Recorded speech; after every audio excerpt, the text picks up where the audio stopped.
There is a crueler thing than turning a woman out of doors, and it is handing her work that cannot be done. A slap is finished in a moment. A dying estate takes a full year to kill you, and every soul watching agrees at the end that you did it to yourself. So when her cousin's wife pressed the letter into her hand and sent her north to Cardenholm in the back of a farm cart, the whole parish understood the arrangement perfectly. A spinster of 26 was going to stand before a duke and ask him for a man's position. She would be refused at the door. She would walk back through Bramwith with the refusal still warm in her pocket and the mud climbing her hem, and that would be the quiet end of Clemency Harrow. Instead, she stood shivering in his map room with the March wet still in her hair, and before he had said one single word to her, the Duke of Halburn pulled the gloves from his own hands and put them into hers. The cart had no cover. That was the first cruelty of the morning, and the smallest of them, and Clemency had counted it as such before the wheels had turned twice.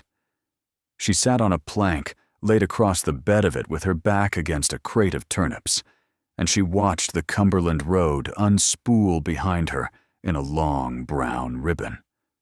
The wind came down off the fells with the particular meanness of March, which is a month that has learned nothing from February and forgotten nothing either. It found the gap at her collar. It found the place where the seam of her sleeve had been mended and mended again until the wool there was more thread than cloth. She took her inventory the way she always did when she was frightened, because a list is a thing you can hold and fear is not. One woolen cloak, brown turned twice, the nap worn through at both elbows. One gown of gray stuff, dyed at home 3 winters ago and never quite recovering from it. One pair of half boots with the left sole parting company from the upper along its inner edge, stuffed that morning with a folded page of last year's almanac. One bonnet she would not have given to a scarecrow out of respect for the scarecrow.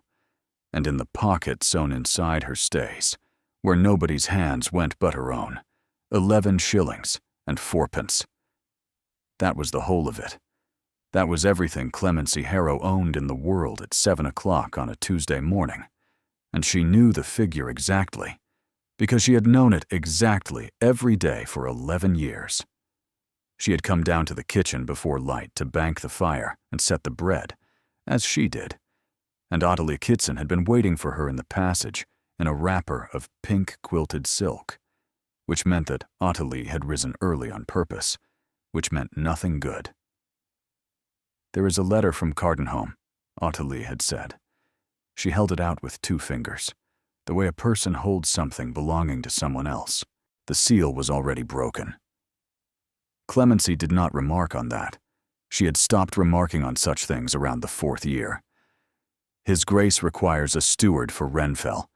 Mr. Kiteson has written to say that a person of the family is available and eager. Ottilie's mouth did something that was almost a smile and did not commit to it. "You will go up this morning.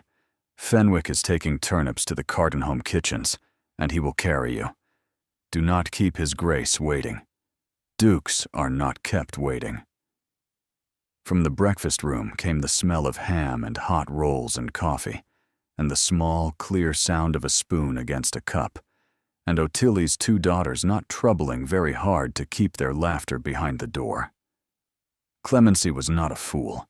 She had never once in her life had the luxury of being a fool. Renfell needed a steward, the way a drowned man needs a towel. 4 stewards in 5 years had gone into that valley, and 4 had come out of it, and the parish had a comfortable little story ready for each of them, and no 2 of the stories agreed. What was certain was that the Duke of Halburn, who had bought the manor 8 years ago along with a great deal of other land he had never troubled to look at, would not be taking on a woman of 26 with no character and no capital and no husband to sign for her. He would say so. He would say so in front of his people. And by Sunday, It would be in every pew in the valley that the Harrow girl had gone up to Cardenholm and offered herself as a steward, and had been sent home in a turnip cart. That was the whole of the design, and it was not even a clever one. Otilia wanted her humiliated, because a humiliated woman does not leave. A humiliated woman stays, and keeps the accounts, and turns the sheets, and does not ask, ever again, about the money her father left, which had gone somewhere, and about which Mr. Sylvanus Cateson had been going to write to the solicitors any week now for 6 years. She could have got down from the cart. She thought about it at the crossroads above Thornby, where the Carlisle road went east, and a person with a will and a bundle might go with it. 11 shillings and 4pence. That was the answer to that. Running is a thing you buy. Enduring is free, and Clemency had been living on it since she was 15 years old, and she had got very good at it in the way that people get very good at the thing that is killing them. The cart came over the shoulder of the hill an hour before noon, and there below her was the valley, and Clemency put her hand flat on the crate beside her, and did not know she had done it.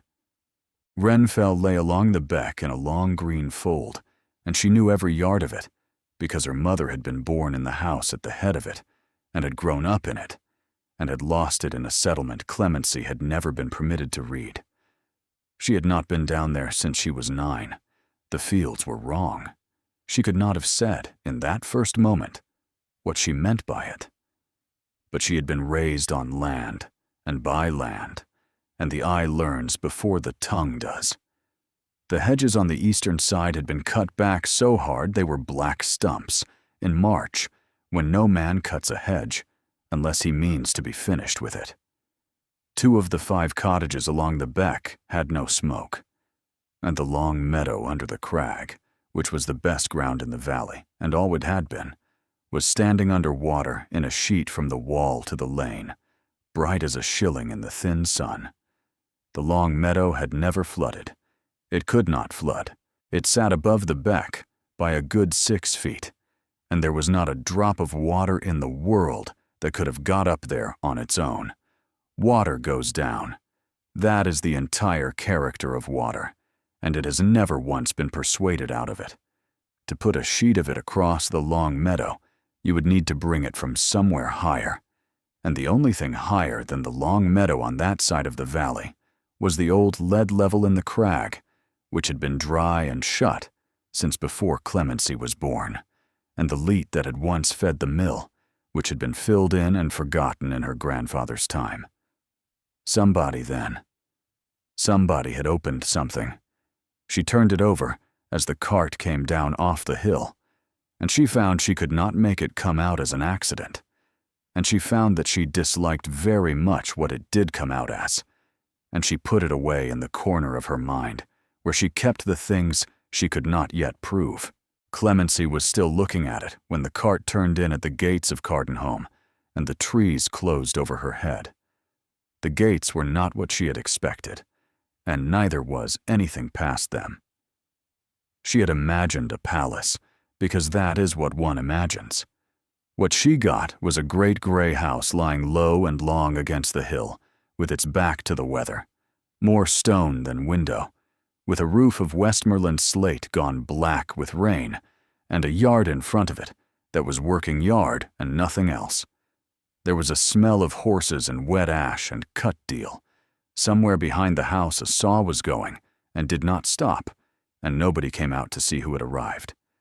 Fenwick set her down by the kitchen arch without a word, and drove his turnips on round, and Clemency stood in the yard in her brown cloak, with her boots in the slush and the letter in her hand, and understood that she was going to have to knock on the front door of a duke's house like a peddler. So she did. The man who opened it was somewhere past 60, and dressed in black, and had the particular gray face of a person who has not been surprised by anything since the last century. He looked at her cloak. He looked at the almanac paper showing at the split in her boot. He did not look impressed, and he did not look unkind, which was worse in a way, because unkindness can be argued with. "The kitchen entrance is under the arch," he said. I have a letter for His Grace." Clemency held it up. "From Mr. Sylvanus Kitson of Bramwith, concerning the stewardship of Renfell." Something crossed the gray face at the word, Renfell. It was there and gone, quick as a fish turning, and Clemency caught it because she had spent 11 years learning to read faces belonging to people who did not intend to be read. "His Grace is not receiving," he said. "I understand that. I am not a caller." She lowered the letter. Her hands had begun to shake in the last mile, and she was not going to be able to stop them, so she did not waste effort on it. "I have come 9 miles in an open cart on a March morning, sir, and the man who brought me will not be going back before dark. If you close that door, I shall be standing on this step when your master looks out of his window at 4 o'clock, and I shall still be standing on it at 6, and then somebody in this house is going to have to decide what to do with me. It seems to me it may as well be decided now, while I am still able to walk in on my own feet." The old man regarded her for a long moment. "4 stewards," he said at last, quite conversationally, "have gone down to Renfell in 5 years. I have heard. You have heard some of it." He stepped back from the doorway and held the door. "Wipe your boots, Miss Harrow. The floor is His Grace's, and the polishing is mine." Clemency stopped with one foot on the threshold. She had not given him her name. The house went back a long way and did not once try to impress her. Pert took her down a passage floored in stone flags worn into shallow dishes by 2 centuries of boots, past a door standing open on a room where 3 women were sorting apples on a trestle, past a second door where somebody was arguing pleasantly with somebody else about a broken harrow. There were no mirrors. There were no pictures, except a dark, bad portrait of a horse. The air smelled of beeswax and apples, and, underneath both, faintly and persistently, of burning. Clemency's hands had stopped being hands somewhere around the 7th mile. They were 2 objects she was carrying. "Through here," Peart said, and opened a door at the end. It was a long room with a north window running most of its length, and it was not a library and not a study. It was a map room. 4 great tables stood down the middle of it, and everyone was covered edge to edge in plans, and the plans were held flat by whatever had been nearest, which was a horseshoe, a stone, a jar of shot, and a boot. Rolled surveys stood in a rack against the wall like muskets. There was a fire, and it was a working fire, banked and serious, and the heat of it hit her across the room like a hand. A man was standing at the furthest table with his back to the door and both palms flat on the paper. He was very large. That was the first thing, and the second was that he was dressed like a man who had been out since 6, in a leather waistcoat and a shirt with the sleeves pushed up and mud dried to the knees of his breeches. His hair was dark and badly cut and needed cutting again. He was perhaps 35, and he was wearing gloves indoors, thick ones, the right one drawn on over something that did not sit right beneath it. "Miss Harrow, Your Grace," Peart said, "from Bramwith. I know where she is from." He did not turn round. His voice was low and flat and entirely without ceremony, the voice of a man who has spent years making himself heard across a wet field. "Kitson has been writing to me since Candlemas. He is a very persistent correspondent for a man who has never once answered a question I put to him." Clemency stood on the mat with the water running out of her hem and waited, because there was nothing else to do, and because she had learned young that the first person to fill a silence has already lost something. The Duke of Holborn straightened up and turned round. He had a broad, hard face that had been out of doors all its life, and a mouth that looked as though it had forgotten the trick of moving much, and gray eyes set deep, and he looked at her the way she had just been looking at the valley. Not at her face, at the whole of her, and downward, taking the inventory she had already taken herself that morning. The cloak, the hem, the boot with the almanac in it. He stopped at her hands. They were the color of raw mutton, and she had them clamped one inside the other at her waist, and they were shaking so hard that the letter in them was making a small, dry noise, like a moth at a window. 9 miles, he said. 9, Your Grace. In Fenwick's cart. Yes. The Duke of Holborn said nothing at all for a moment. Then he took hold of the cuff of his left glove with his teeth, because his right hand plainly could not do it. And he dragged the glove off, and then the other one, and he crossed the room in 4 strides, and put them both into her hands. They were heavy leather lined with lamb's wool, and they were warm all the way through. Warm with the heat of a living body, and Clemency stood there holding them, and could not for a moment do anything else. Put them on. Your Grace, I could not possibly. You could very possibly. It is the simplest thing in the world. You put your hands inside them. He had already turned back to his table. I am not sending word to Bramwith that a woman lost her fingers standing in my map room. Kitson would write to me about it for a year. Clemency looked down at the gloves. She had been given a great many things in 11 years at Bramwith. She had been given tasks. She had been given a list every Monday, and a longer one on Fridays. She had been given Ottilie's gowns when the moth had got into them, and Ottilie's daughter's shoes when the heels went, and she had been given a room over the scullery, because the room was there, and she was there, and neither could be got rid of. What she had never once been given in 11 years by anybody was a thing that was warm, because somebody else had just been wearing it. She put them on. They came halfway up her forearms, and she could have got both hands into one of them.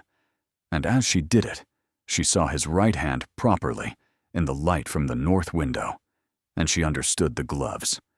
The back of it was ridged and shining and drawn tight, the skin gone smooth and pale as candle wax from the knuckles to the wrist and up under the pushed sleeve. The 2 smallest fingers did not straighten, and did not appear to intend to. He was holding it half closed against his ribs in the unconscious way of a man who has stopped noticing that he does it. She looked away before he caught her at it.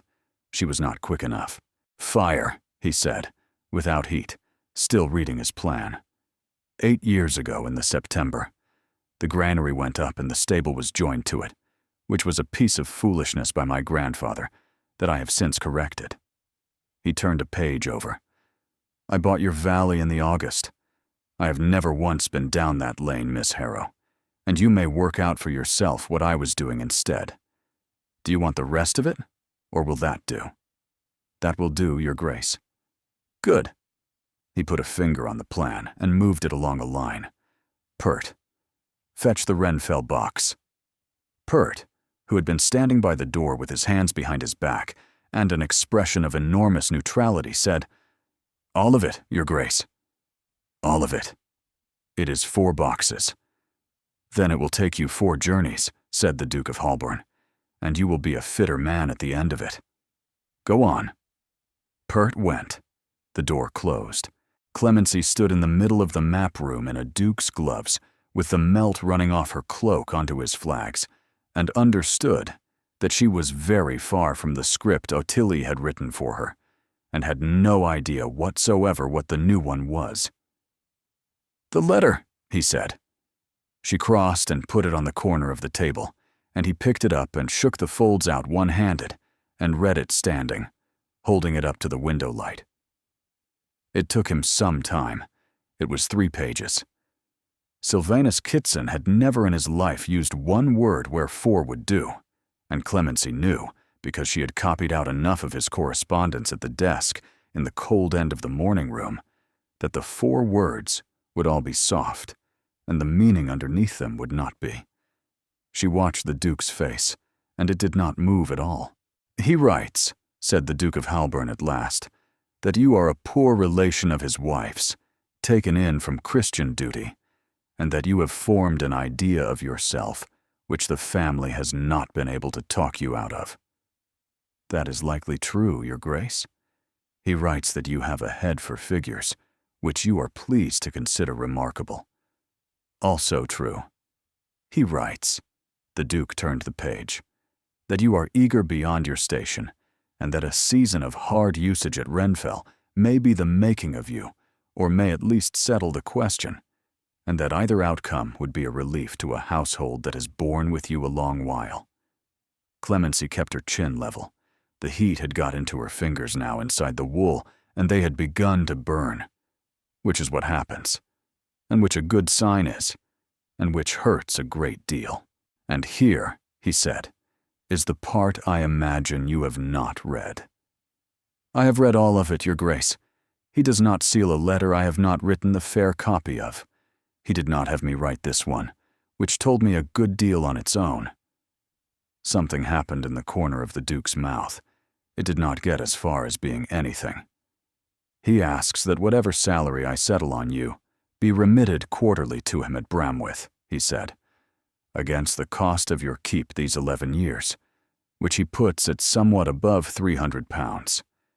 He observes that you have no notion of money, and would only be embarrassed by the handling of it. The fire cracked. Out in the yard the saw went on and on. Clemency found, rather distantly, that she was not humiliated.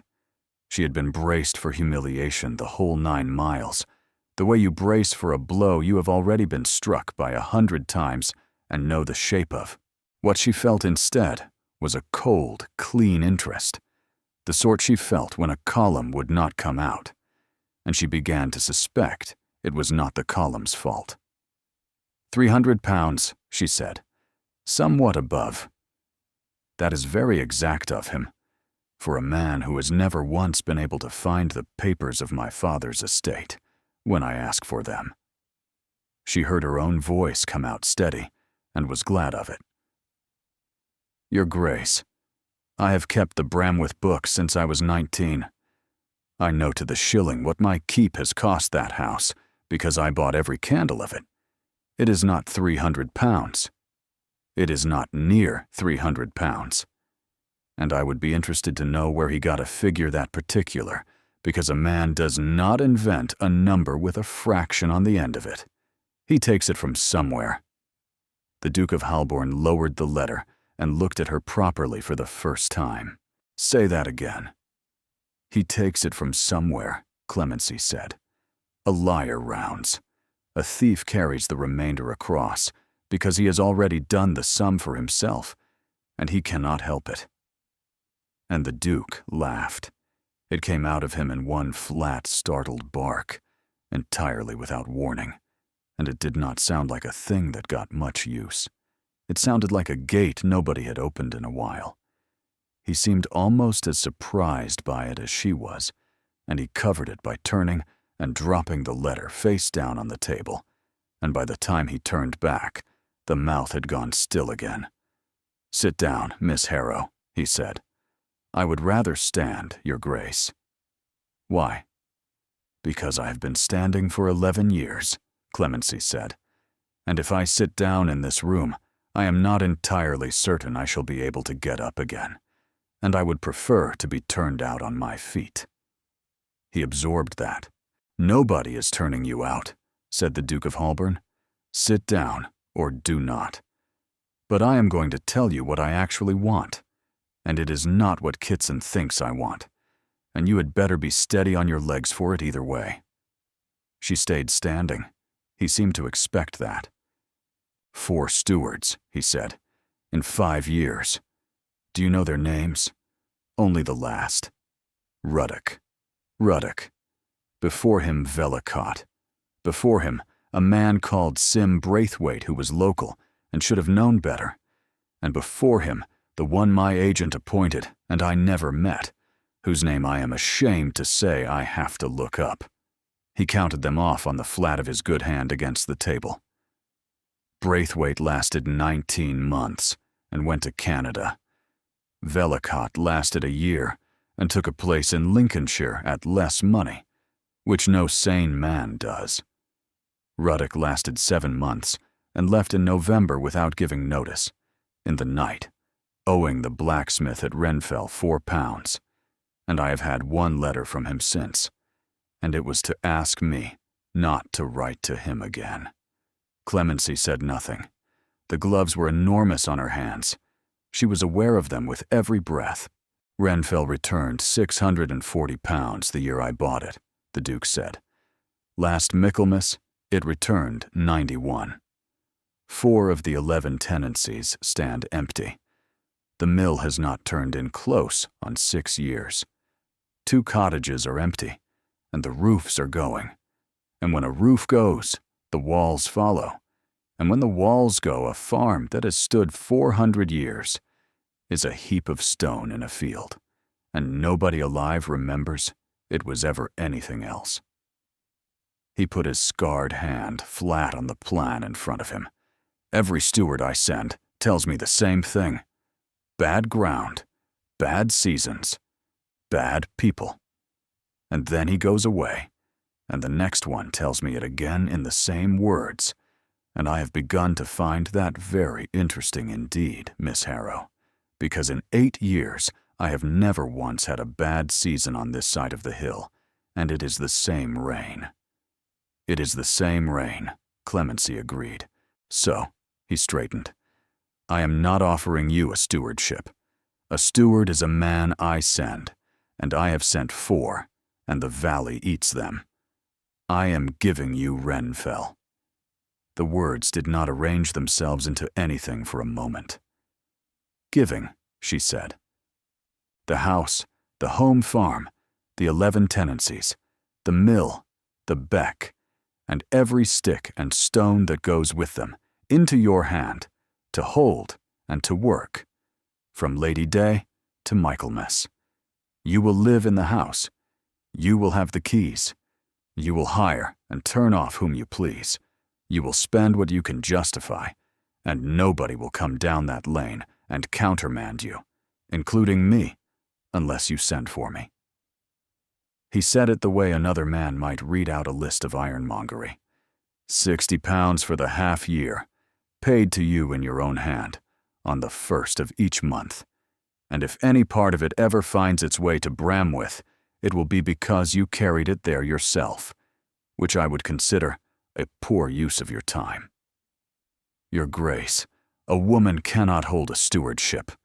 The tenants will not take an order from me. The corn factor will not deal with me. There is not a bank in Carlisle that will honor my signature. There is not a bank in Carlisle that will refuse my signature, said the Duke of Holborn, and I shall write you a letter of authority tonight that will make the corn factor weep. As to the tenants, he shrugged with one shoulder. They will not take an order from you in April. That is your affair. They did not take one from Ruddock either, and he had a beard.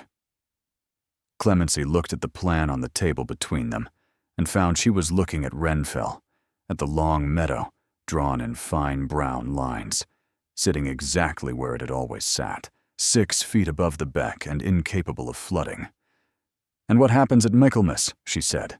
At Michaelmas we audit, the 29th of September, in that house, on that table, with the books open. He leaned forward on his knuckles. If Renfell shows me £300 clear, I keep it, and you keep it, and we go on. If it doesn't, I sell the whole valley to the Whitehaven men who have been asking for it these 2 years, and they will put sheep over the lot and pull the cottages down for the stone, and every family on that beck goes on the road. That is not a threat, Miss Harrow. That is arithmetic, and I am too tired of it to pretend otherwise. £300, Clemency said slowly, from ground that made 91. Yes. In 6 months. Yes. Then you are handing me a thing that cannot be done, she said, which is precisely what my cousin's husband sent me here to be handed. And I would like to know, Your Grace, what makes you any different from him. The Duke of Holborn looked at her for a long moment across the map of her mother's valley. Because Kitson wants you to fail quietly, he said. and I do not care whether you succeed. I want to know why. 4 men went down there, and every one of them came back with the same 3 words in his mouth, and I have never yet met a piece of ground that could teach 4 different men to lie in chorus. He picked up the letter, folded it once, and set it aside. You have 6 months and 60 pounds, and a house with no glass in half the windows. Fail if you must. But send me the true reason on your way out, and you will have done more for me than the other 4 together. There was a knock, and Pert came in sideways, with a wooden box the size of a sheep trough in his arms, and set it down on the end table with a grunt that he had clearly been saving up for the purpose. 1, he said, of 4. Mr. Pert. Clemency had been waiting some while to ask it. You knew my name at the door, and I had not given it you. Pert set the box straight on the table with the flat of both hands, which took him longer than it needed to. His Grace wrote to Carlyle a fortnight since, miss, he said, for whatever could be had on the Harrow family of Thornby, and on the rays of this valley before them. The answer came Tuesday. I carried it in myself. He straightened up. You were not sent for as a joke by everybody, is what I am telling you. Clemency crossed to it. She did not ask permission. She lifted the lid with both hands, still in the Duke's gloves, and looked down at 8 years of Renfell, going brown in the dark. Rent books and tally slips, and letters tied in bundles with red tape. And dust came up off it into the light from the north window. I shall want a lamp, she said, and I shall want the 4 boxes, and I shall want to know whether anybody has been into these since Ruddock went. Nobody, said Pert. You are very certain. I am, miss. The old man's face did not change. Mr. Ruddock asked for the Renfell boxes twice in his 7 months. His Grace sent them down to him, and they came back within the fortnight both times. And the second time they came back, I unpacked them myself. And they were not in the order I packed them, said Pert. She took possession of Renfell on the 25th of March, with a lamp, 4 boxes, and no notion at all of how to make 7 farming families do a single thing she said. The house was worse than the Duke had promised, which she thought rather to his credit, since most men overstate. The glass was out of 9 windows, and the shutters had been nailed across them from the inside, so that the long gallery stood in a permanent brown twilight, with strips of daylight lying across the boards. Something had died in the chimney of the west bedroom in the winter, and something else had eaten it. There were 3 rooms she could use, and she used 2 of them, the kitchen and the small parlor off it, and she moved a table into the parlor and put the 4 boxes under the window, and that was her office, and her hall, and her seat of government. Mrs. Pallister came up from the village on the 2nd day, on the strength of a note and no promise of wages, and stood in the kitchen doorway with her arms folded. You will be the new one, then. I will be the last one, said Clemency, one way or the other. Can you cook? I cooked for your grandmother in this kitchen, miss, and for your mother before she was married out of it. The arms stayed folded. And I will tell you now what I told Mr. Ruddock. There is nothing wrong with the people in this valley. I never supposed there was. That answer bought her Mrs. Pallister, though it took another fortnight for either of them to admit it had happened. The tenants were another country. She went round them in the first week, on foot, in the Duke's gloves and her own ruined boots, and she was received the way weather is received. Josiah Skelly at Low Beck heard her out at his own gate and did not open it. Mrs. Trantham at the Rig gave her small beer and told her a long, careful, entirely useless story about her son in Kendal. Every one of them said the same thing, in 7 different accents, and it was the same thing the 4 stewards had carried back up the hill. The ground had gone bad. That was all. The ground had gone bad, and there was no more to be said about it. And no, They would not be signing for the spring seed. Thank you kindly. Since there was no sense putting good corn into ground that would not have it. Clemency wrote the sentence down in her book that night and looked at it for a long time by the lamp. The ground had gone bad. Ground does not go bad. Ground gets sour, or it gets tired, or it gets drowned, or it gets poisoned, and every one of those has a cause, and every cause has a direction, and every direction has a man at the end of it. To say the ground had gone bad was to say nothing at all, and 7 households who had farmed that beck since before the Armada had all learned to say nothing at all in the same words, which meant they were not confused. They were afraid. She started walking the ground on the 1st of April, and she walked it for 22 days. She had it from her mother, who had it from her father, and it was not a skill anybody had ever thought to give it a name. You walk a field, and you look at what grows on it, and the weeds tell you the truth the farmer will not. Sorrel says sour, rushes say wet. Fat Hen says the ground is in good heart and has been fed. Clemency went over every acre of the 11 tenancies and the home farm with a stick and a notebook, and by the 9th day she had stopped writing down what she found and started drawing it, because the shape of it was the point. It made a wedge. It began at the crag on the eastern side, above the long meadow, and it spread downhill and outward, widening as it came, and it ran across the corner of Low Beck and the whole of the rig's bottom land, and it petered out somewhere near the mill. Inside the wedge, the grass came up thin and yellow and lay down again. Inside the wedge, there were no docks, no nettles, and no thistles.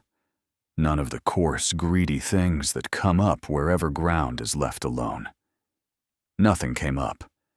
Inside the wedge, the ditches ran with water, the color of weak tea, and left a rust-colored skin on the stones, and the skin did not wash off. And when Clemency knelt down on the 11th day and dug out a spadeful of the black soil under the yellow grass, she turned it over twice and found not one worm. She sat back on her heels in the wet with the spade across her knees. Not one worm. In April. In ground that had grown wheat for 400 years. She went up to the crag the next morning before it was properly light. The long meadow was still under its sheet of water, and she went round the edge of it, and above it the ground rose steep and broken into gorse and scree. And there, in the side of the crag, half hidden behind a thorn, she found the mouth of the old lead level. Her grandfather had shut it. She knew that the way she knew her own name, because it was one of the 4 or 5 things about Renville she had carried out of the valley at 9 years old. The Ray family had worked lead there in the last century, and it had come to nothing, and it had been walled and forgotten. And there was a story about a boy who had gone in and been fetched out, and her mother had used it to frighten her. The wall was gone. Somebody had taken it down stone by stone and stacked the stones tidily to one side, which is what a workman does and not what a collapse does. And out of the mouth of the level came a channel. It was perhaps 3 feet across, and it was cut stone, and it went down the face of the crag in a series of steps, and turned at the bottom and ran along under the wall of the long meadow, and it was carrying water. Not much. A steady, patient, deliberate flow, the color of rust, warm to the hand, with a smell to it like a wet penny. Clemency crouched at the head of it and put her fingers to the cut edge of the nearest stone. The face of it had grayed a little, the way any stone does. But the chisel work in the joints was sharp and unblunted by frost, and the mortar between the courses was the hard brown sort that sets under water, which had not existed anywhere in England when her grandfather walled that level up. Somebody had cut this, and not in her grandfather's day, nor her mother's. And they had cut it well, in dressed stone, at a cost of a great many days of skilled labor, and they had cut it for the sole purpose of bringing water out of a dead mine and putting it onto the best grazing in Renfell. Behind her, down in the valley, the bell at the parish church began to ring for the hour, and Clemency Harrow knelt on the wet crag with her hand on the stone, and understood that she had not been given a failing estate at all. She had been given a crime. It took her until the end of June to prove it, and she proved it, sitting down. The 4 boxes were the whole of the war. Everything she needed was in them, and had been in them for years. And 4 grown men had carried them down that lane, and carried them back again. And the reason nobody had found anything was that the papers were not hidden. They were filed. They were filed correctly and dully, and in the wrong bundles, which is a far better hiding place than a locked drawer, because a locked drawer tells you there is something worth locking. She worked at the parlor table from 4 in the morning until the light went, and she worked at it in the order. She would have worked a column from the bottom up. The rent book first. 11 tenancies, 8 years. Clean for the first 2 years, and then the arrears growing in a shape she recognized at once, because it was the same wedge. Low Beck and the rig went first, and went hardest. The 2 farms up beyond the mill, out of the wedge entirely, had paid their rent to the day for 8 years, and nobody had ever remarked on it. Then the stock returns. 51 head of cattle lost across the valley in 6 years, and every steward had written down the same word against them, which was murrain, and murrain is what a man writes when he does not know. But cattle die of lead, the way they die of nothing else. They go blind first, and they walk in circles, and they stand, pressing their heads into a wall. And Clemency went down to Low Beck on the 20th of June, and asked Josiah Skelly one question about his heifer that died in the spring. And Skelly looked at her for a long moment, and then took his hat off, which he had not done before, and told her. The heifer had gone blind. She had stood with her head against the byre wall for a day and a night. Mr. Ruddock said it was the murrain, Skelly said. Mr. Ruddock said a great many things. Did you believe him? No, miss. He turned the hat round in his hands. But he was the steward. And who told Mr. Ruddock what to say? Josiah Skelly put his hat back on and looked away up the valley towards the crag and did not answer her. And that was an answer. And Clemency walked back to the house in the long June dusk with her heart going hard. The last box gave her the rest of it. Way bills, 240 of them, from a carrier at Whitehaven, filed in among the mill accounts, where no steward looking for rent would ever have troubled to read them, and everyone for the same thing. Carriage of stone, Renfell to the coast by night, at a rate no man ever paid for stone in the history of Cumberland. Stone does not go by night. Stone does not want a covered cart. Stone is not worth 3d a mile more in December than in June, and lead is, because in December there is no moon worth speaking of, and there was not one way bill between May Day and Michaelmas in any year of them. Whoever was working that level worked it in the dark half of the calendar and shut it up for the summer, when the nights are short and a man on a hill can be seen for 4 miles, which was why the crag had been quiet all the while she was climbing about on it, and why nobody had come down to ask her what she thought she was doing to their channel. She laid them out on the parlor floor in rows and stood over them with the lamp. The dates began 9 weeks after the culvert stone had been cut, which she could fix from the mason's bill, which had been paid out of the Renfell repairs account and entered as work on the mill dam. The mill dam had never been touched. She had walked it, and the mill had stopped turning 13 days after the first waybill, because the water that had driven it had been taken away up the hill and put down a channel onto a meadow, and the families along that beck had watched their corn stop being ground and had been told by a steward with a beard that it was the bad seasons. Every waybill was countersigned. The signature was a small, tidy, careful hand that put a little tail on the Y, and Clemency Harrow had been copying that hand into a fair book every Tuesday morning for 11 years. She sat down on the floor of her mother's parlor among 240 pieces of paper, and she did not cry, because she had given that up at 15 and had never found a use for it since. She thought instead about a figure with a fraction on the end of it. By the middle of July, the valley had changed its mind about her, which nobody announced and everybody knew. She had bought 14 tons of ground limestone out of her own 60 pounds and had it spread over the wedge, because lime will not undo lead, but it will hold it, and it will let the grass stand up. She had gone up the crag with Watt Ridding, who was 19 and afraid of nothing, because nobody had yet taught him to be.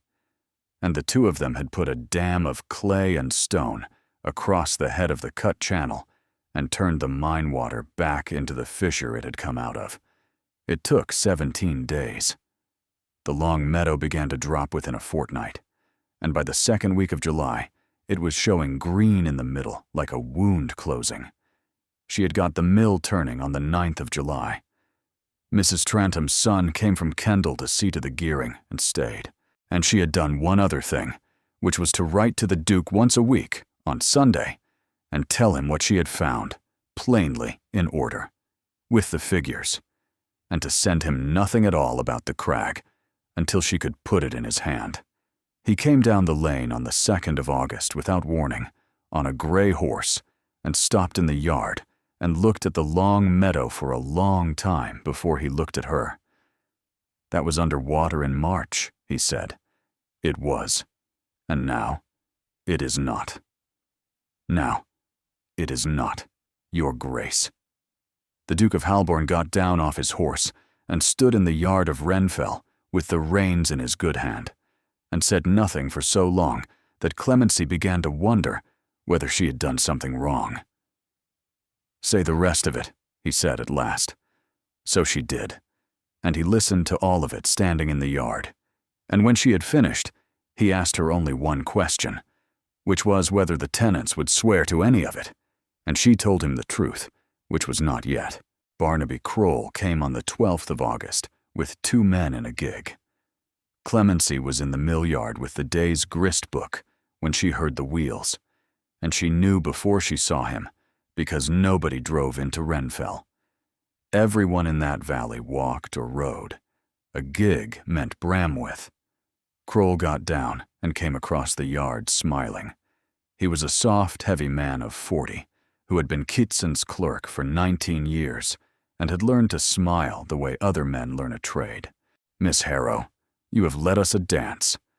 I have been 9 miles away the entire time, Mr. Kroll, at a fixed address, receiving the post twice a week. Now. He put out a hand towards her elbow. "Mrs. Kitson is beside herself. There has been talk in Bramwith, and none of it kind. And Mr. Kitson has asked me to bring you home before it goes any further. Your things are packed. There is the matter of the keep account, of course, £312 and some shillings, which cannot be let run on forever. And while a lady cannot be expected to think about such things, there are those of us who must. £312 and some shillings." Clemency stood very still in the mill yard and let the figure settle, and heard, underneath it, a small, tidy hand putting a tail on the Y. "I am not coming, Mr. Kroll. My dear young woman. I am the steward of Renfell." She said it clearly, and she said it loudly, because Josiah Skelly had come out of the mill door behind her, and Watt Ridding had stopped on the bridge with a sack on his shoulder, and Mrs. Trantom was in her doorway across the beck, with her hands in her apron. "I hold this valley from the Duke of Holborn, from Lady Day to Michaelmas. I am paid £60 for the half year into my own hand, which is £60 more than that house ever gave me for 11 years of keeping its books. And I have a letter of authority in my parlor, with a ducal seal on it that says every word of it. Go home and tell him so." Kroll's smile did not go away. It simply stopped meaning anything, which was worse. "Steward," he said. "Is that the word we are using? Because the word in Bramwith, Miss Harrow, is a shorter one, and it has been used about you in a public room, and I didn't contradict it, because I am a truthful man." Somebody behind her made a sound. Clemency did not turn round. "Miss Harrow," the voice came from the lane, level and unhurried. "Is this man taking you anywhere?" The Duke of Holborn was sitting his grey horse at the mill gate with his hat off, and he had plainly been there some while, and nobody had noticed him because nobody in that valley had yet got into the habit of looking for him. "He is not, Your Grace." "Good." The Duke walked the horse forward 3 paces and stopped. He did not raise his voice at all. "Mr. Kroll, you will get into your gig. You will tell Sylvanus Kitson that his account with Miss Harrow is now a matter for my solicitor, and that I have written this morning to the Enerbank Company at Whitehaven asking for the names of its partners, and that I expect a reply within the fortnight. You may tell him I was very polite about it." Kroll's face did something complicated. "Michaelmas," he said. "There is a Michaelmas, Your Grace, and there is an audit, and everybody knows what that valley makes." "Everybody does," agreed the Duke of Holborn. "Get in your gig." They went. The gig turned in the yard, badly, and got away up the lane, and the sound of it thinned out and was gone. And the mill went on turning behind them, because a mill does not stop for anything. Clemency's hands began to shake about a minute afterwards. She put the grist book under her arm and clamped them both to her sides, and Josiah Skelly walked past her without a word, and set a sack upright that had fallen, and said, to nobody, that it was a warm afternoon for the time of year. Then he said, still to nobody, "I will swear to the heifer, miss, when it comes." The hay was down on the 19th of August, and the sky came over black from the west at 4 in the afternoon. There is no arguing with that. Hay cut and lying is the most frightened thing in England. Every soul in the valley came, the Skellys and the Trantams, and Wat Ridding and Mrs. Pallister with her sleeves rolled, and the Duke, who had been at Renfell since noon on business of his own, and who took off his coat and did not ask anyone whether he might. They worked it until dark and past dark. Clemency lost track of him somewhere in the middle of it. When the rain finally came, it came as a wall, and they got the last of it under thatch by lamplight. And the valley stood in the barn, mouth soaked through and roaring with laughter, at nothing at all, in the way people do when they have beaten the weather by 10 minutes. She found him afterwards in the dark at the corner of the barn, with his back against the wall, and his right arm held hard against his chest. "Your Grace, go inside." "No," said Clemency, and took the lamp closer. The hand had shut. That was the only way to describe it. The scarred tissue had drawn up in the wet and the cold, and pulled the fingers over into the palm, and the whole forearm stood rigid with it, and his face in the lamplight had gone the color of the underside of a leaf. "It passes," he said. "It passes in an hour or 2. Go inside, Miss Harrow, and take that lamp with you. Come into the kitchen." I said.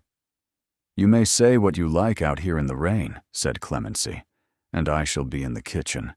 And I would remind your Grace that this is my house until the 29th of September, and you gave it to me yourself, so it is not in the least a question of what you say." He came into the kitchen. She had Mrs. Pallister's copper on the fire, and a bowl of water as hot as a hand would bear, and mutton fat off the shelf, and a length of flannel. She sat him at the scrubbed table and pushed the sleeve back and put his hand into the water and did not ask him anything at all about it. He was rigid for the first minute. Men are. "You will tell me if I hurt you," she said, "and I shall carry on regardless. But you may tell me." That got her half a breath of something that was nearly a laugh. The water went to work.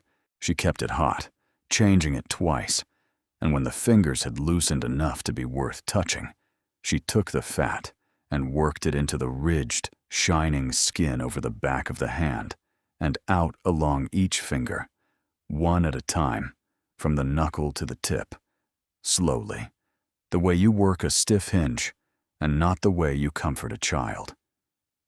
Because that was the point. She had watched pity done to people. Pity is a thing done at somebody. It leaves them smaller than it found them, and clemency had had 11 years of being made smaller by people who thought they were being kind, and she would not do it to him in her mother's kitchen.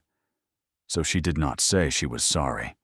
She worked the hand and let the fire crack and let the rain go on at the window, and after a while, without her asking, he began to talk. There was a boy, he said. Tam Ferry. He was 13, and he slept over the stable because his father was dead, and my grandfather had built the granary onto the stable, and the granary went up first. I got him out. He is at Cardenholm now. He is the one you can hear sawing. He was watching her hands rather than his own.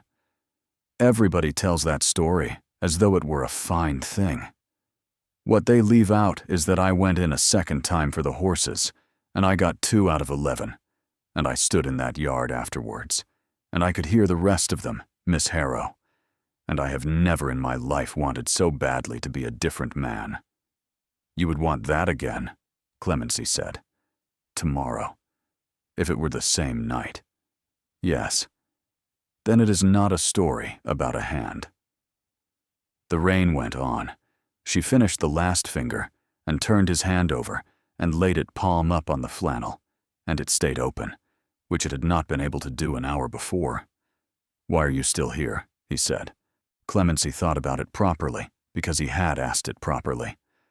"At Bramwith, I was a piece of furniture," she said. "They moved me when they wanted the room. I was never once needed, not for 1 hour, because anything I did could have been done by a woman they paid £8 a year. Here." She stopped and started again. "Here, if I lie down, the families on that beck go on the road at Michaelmas. That is a terrible thing to say out loud, and I would not say it to anybody else. But I have been 11 years wanting to be necessary to somebody, your grace, and I would rather be necessary in a cold house than comfortable in a warm one, and I am not going anywhere. So please stop asking." She looked up, and he was looking at her, and the kitchen was suddenly very small. He lifted the ruined hand slowly and put the backs of those 2 fingers that would not straighten against her cheekbone. Just for a moment, the scarred skin was smooth and strange and warm, and Clemency did not move and did not breathe, and understood with complete clarity that the transaction they had both been so careful about had been over for some considerable time, and neither of them had thought to say so. "Your Grace." "Evo," he said. "In this kitchen. I am not going to insist on it." There was a knock at the door. Watt Ridding stood in the rain with his hat in his hands, and a letter, come up from the receiving house at 8 o'clock at night, which does not happen. It was from the Duke's solicitor in Carlisle. It gave the partners of the Enerbank Company of Whitehaven 4 names, and the 4th was Sylvanus Kitson. The audit was held at Renfell on the 29th of September in the Long Gallery, which had glass in every window by then, and it was the first time in living memory that room had been used for anything. The books were on the table. Clemency had made them up over 3 nights, and she had checked the whole of it twice, and she knew what they said, and she had not told anybody, including him. The Duke came at 10 with Pert, and with Mr. Fossick, the solicitor. At 10:30, A carriage came down the lane that had never come down that lane in 8 years, and Sylvanus Kitson got out of it, and a Teely after him in bottle green velvet entirely wrong for a farmhouse at harvest, and Barnaby Kroll after her, with a portfolio under his arm. Kitson was a small, neat man of 60, with white hair brushed forward, and the pleasantest face in the county. "Your Grace," he bowed. He did not look at Clemency at all, which she noted, because a man who does not look at you has already decided what you are. "I am glad to find you here. I had feared we should have to send after you. I come on a melancholy errand." "You come uninvited," said the Duke. "I come as a creditor," said Sylvanus Kitson, and opened the portfolio. The room went quiet. "In the year 1802, he said, the late Mr. Ambrose Harrow of Thornby advanced the sum of £5,200 upon mortgage to the Ray family of this parish, secured upon the Manor of Renfell, the bond bearing interest at 6 in the 100. Mr. Harrow died. The bond was not discharged. It passed, with the residue of his estate, to hands which have administered it faithfully these many years." He laid a paper on the table with great gentleness. "When your Grace bought this valley 8 years ago, you bought it, subject to that encumbrance, of which, I regret, your Grace was not informed by the vendor's agent. There is upwards of £5,000 outstanding, and the interest runs at £312 in the year." Ottilie was watching the Duke's face. Kroll was watching the door. "I am sorry to be the bearer," Kitson said, "but your Grace will see the position. The estate is not worth the debt upon it. The Enerbank Company of Whitehaven has expressed a willingness to take the whole valley off your Grace's hands at a valuation, and to assume the encumbrance with it, which is a generosity I have urged upon them, and which I would advise your Grace to accept before the term day." Clemency stood up. "Mr. Kitson," she said, "who administered my father's estate? My dear Clemency, this is a matter for gentlemen. Who administered my father's estate?" "I did," he said, with enormous patience, "as you very well know, out of duty to your poor mother's memory, and at no charge to anybody. And I have been 11 years listening to your notions about it, and I will not have them aired before his Grace." "Then let us air something else." Clemency put her hand flat on the ledger in front of her. "You have just told this room that the bond was never discharged. I agree with you. It was never discharged. But somebody told the Duke of Holborn's vendor that it had been 8 years ago, and produced a discharge to prove it. And that discharge is in the 3rd of the Renfell boxes in the parlor of this house, and I have had it 13 weeks. Kitson's face did not change, but his hand, resting on the portfolio, went white across the knuckles. "It is a forgery," Clemency said. "It is a very good one. It carries my father's signature, and my father died in the March of 1809, and the discharge is dated the June following, and I have his hand in 19 letters upstairs to set beside it. You forged a discharge to make this valley saleable, and then you kept the bond in your own drawer. And for 8 years, you have let the interest run up against a landowner who had been told there was no debt at all. And every one of those years you have written that same £312 into my keep account and called it charity. And when he looked like selling to somebody who would search the title properly, you set about making sure that nobody would ever want it." "This is hysteria," said Sylvanus Kitson. "This is the culvert," said Clemency. She turned and lifted the cloth off the end of the table. 240 waybills in 9 bundles. The mason's bill for 31 days of dressed stone, charged to a mill dam that had never been touched. A sworn statement from Josiah Skelly of Low Beck about a blind heifer, and another from Mrs. Trantham, and a third from Wat Ridding, who had climbed the crag in the dark in April and counted the lights. A certificate from an assayer at Keswick on a bottle of water taken from the channel above the long meadow. And on the top of everything, the stock returns for 6 years. And 51 dead cattle, every one of them written down as Moraine in 4 different hands. You reopened the ray level, she said. You have been taking lead out of this valley by night for 6 years and selling it through a company you are a partner in. And the water you were bringing out of the workings, you put down a stone channel onto the best grazing in Cumberland, because dying ground is cheap ground, and every steward who came down here to find out why was either bought or frightened, and the ones you could not buy you frightened, and Mr. Ruddock left in the night owing £4 to a blacksmith because he was in a hurry. I should like to know what you said to him. I have been wondering all summer. Nobody spoke. You did not do it to hurt me, Clemency said. I want that understood. I was never important enough. You did it for the lead, and I was simply the cheapest way to keep the books quiet. And when it began to come apart, you sent me here in a turnip cart to be laughed at, because a ruined woman is not believed. That was the only thought you ever gave me in 11 years. And it was a mistake, because you sent me to the one place in England where all the papers were. Sylvanus Kitson looked at the table for a long moment.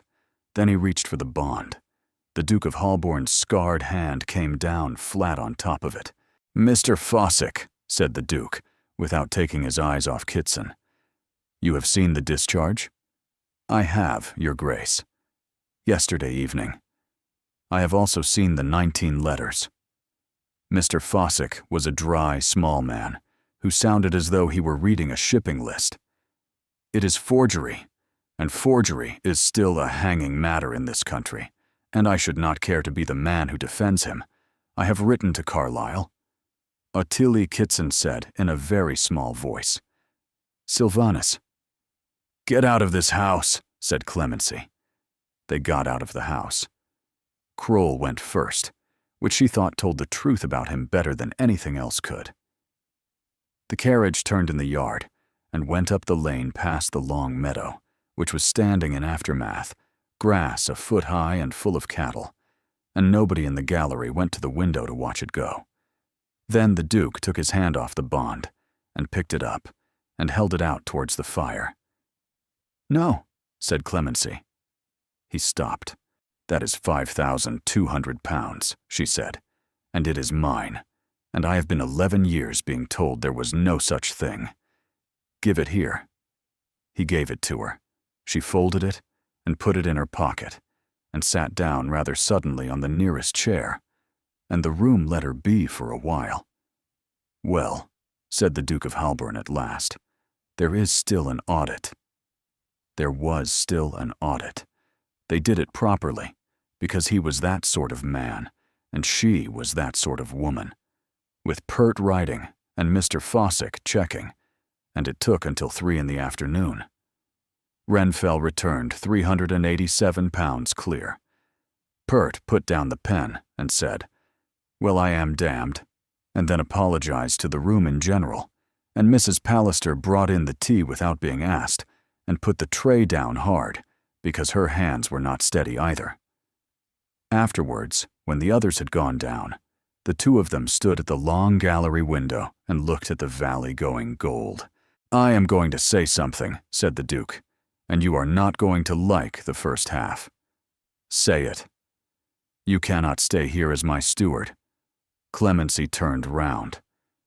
I have made you £387, she said, out of 91 in 6 months, and I have handed you a lead vein and a prosecution, and you are turning me off. I'm not turning you off. I'm telling you the truth about what you are standing on. He was not looking at her. He was looking at the beck. A stewardship is a thing I can end with a letter. If I break my neck off that gray horse tomorrow, my cousin has Cardenholm and everything in it. And he is a fool, and by Lady Day you would be back in a cart. You have spent 6 months learning what it costs to hold something on somebody else's word, Clemency, and I am not going to be the next man who hands you a thing that can be taken away. Then what? Then this. He turned round. I am selling you Renfell, the whole valley, the house, the 11 tenancies, the mill and the level and the crag. £5,200 and the arrears of interest, and you may pay for it with the bond in your pocket, which is to say, I shall discharge what I owe your father by conveying you the ground it was lent upon, which Mr. Fossick tells me is neat enough to be almost respectable. A muscle moved in his jaw. You will hold it in your own name. You will hold it as a woman, unmarried, holds property, which is absolutely and without any man's leave, and there is not a thing I or my cousin or anybody else can ever do about it.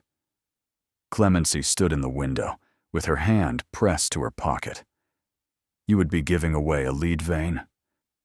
I would be paying a debt I did not know I had, said the Duke, which happens to be the same thing, and I have thought about it for 10 weeks, so do not trouble to tell me the arithmetic. I know the arithmetic. I am not a sentimental man, Clemency. I am simply extremely tired of being the reason you are safe. The clock on the stairs struck 4, and the second half, she said. You said I would not like the first half. Ah. He put his hands behind his back, and Clemency saw, with something turning over in her chest, that the Duke of Halburn was frightened. The second half is that when the conveyance is signed, and not 1 hour before it, I am going to ask you to marry me. And I am telling you now, so that you understand precisely why in that order. Because if I asked you today, standing in a house I own, on a day I could have turned you out of it, you would never afterwards be entirely certain, and neither would I, and I would rather wait a month and have the answer be worth something. Evo, I have very little to offer that you have not already built yourself, he said. I have a cold house 9 miles up the road, and a hand that does not work in the wet, and a great deal of ground I understand, and nothing else whatsoever. But you asked me in that kitchen why you were still here, and I have been meaning ever since to answer the same question, and the answer is that for 8 years I have ridden out at 6 in the morning because there was no reason on earth to stay in. He stopped. You give me a reason to come down the lane, Clemency. That is the whole of it. That is all I have got.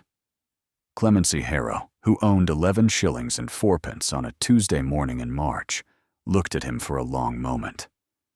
A month is a very long time, she said, for a woman who has waited 11 years. It is 31 days. I counted. Then count them out loud, she said, because I am going to be extremely busy, and I should like to hear it. The conveyance was signed at Carlisle on the 30th of October, and they were married by license in the little church at Renfell on the 2nd of November, which everybody agreed was an unfashionable month, and nobody in that valley cared. Mr. Fossick drew the settlement first and was insufferable about it for a fortnight, because he had got Renfell tied to her sole and separate use with trustees over it, which meant that the valley remained hers on the morning after the wedding exactly as it had been hers on the morning before, and that no husband living could sell an acre of it without her hand on the paper. There were no carriages. Mrs. Pallister gave her away because Clemency asked her to, and because there was nobody else, and because she had cooked in that kitchen for 3 generations of the family. Josiah Skelly rang the bell. Pert wept in a manner he denied afterwards to anyone who raised it. Wat Ridding got the gate. She did not wear gray. She wore dark red wool made up in Carlisle by a woman who had been given a proper commission and had understood exactly what was wanted, and there was not one mended seam anywhere on her. The Carlisle papers did not know what to do with it, and printed 4 different versions in 6 weeks. Sylvanus Kitson was committed at the Winter Assize on 2 counts of forgery and 1 of conspiracy, and was not seen in Cumberland again. The Ennerbank Company was wound up. Ottilie Kitson removed to lodgings at Whitehaven with her daughters, and wrote in the spring, and the letter began, "My dearest Clemency," and was answered, once, briefly and courteously, and not again. And in the valley, they said, for years afterwards, that you would not have known the place. That was the thing people said when they came over the shoulder of the hill the following autumn and looked down. You would not have known it. The long meadow carried 40 head. There was glass in every window of the house and a slate roof on both the cottages that had been going, and the mill ran 6 days, and the hedges on the eastern side, which had been cut back to black stumps in a year somebody meant to be finished with, had been laid properly by a man from Penrith and stood 1,200 yards of thorn a horse could not have got through. Renfell showed 812 pounds at the Michaelmas after that. The lead level stayed shut. She had it walled with mortared stone, and the water turned back into the fissure, and she wrote across the estate plan in her own hand that it was not to be opened, while the valley had any use for grass, and it never was. On a morning in the October of the following year, the Duchess of Holborn came out of her own front door at Renfell with a rent book under her arm, and stopped on the step and took a pair of gloves down off the peg where they lived. They were beyond mending. They had been beyond mending for a year. The lamb's wool had gone out of the right one entirely, and the leather at the thumb was worn to a shine you could see the light through, and she had been given 3 new pairs since, and had put all 3 in a drawer. "Those are a disgrace," said her husband, coming out behind her. "They are mine. They are mine. I have never once been repaid for them. You have had 11 months of my company, and a great deal of free advice about your drainage," said Clemency, pulling them on. "And if you want them back, you may come and take them." He did not take them back. He put his ruined hand out instead, and she took it, the way she did every morning, and they went down the steps together into a valley that 19 months earlier had been dying quietly, with nobody in England able to say why. There is a crueler thing than turning a woman out of doors, and it is handing her work that cannot be done. But there is a mistake worse than either, and it was made in a passage at Bramwith on a Tuesday morning in March by a woman in a pink quilted wrapper holding out a letter somebody else had already opened. You should never hand a woman a thing that cannot be done, if there is any chance at all that she can do it. If Clemency's long, patient, 6-month dismantling of Sylvanus Kitson left you cheering at the end, then you already know why we love these stories. There is nothing in the world quite like watching a woman everyone wrote off walk into the one place her enemies were careless and read the papers they never thought she would open. If you enjoyed this one, please tap the like button. It genuinely helps the channel more than you know. Share it with someone who loves a heroine with a head for figures and a duke with no talent for small talk. Subscribe and ring the bell so you never miss the next full-length story. And tell me in the comments, what was your favorite moment? The gloves, the culvert, or the audit?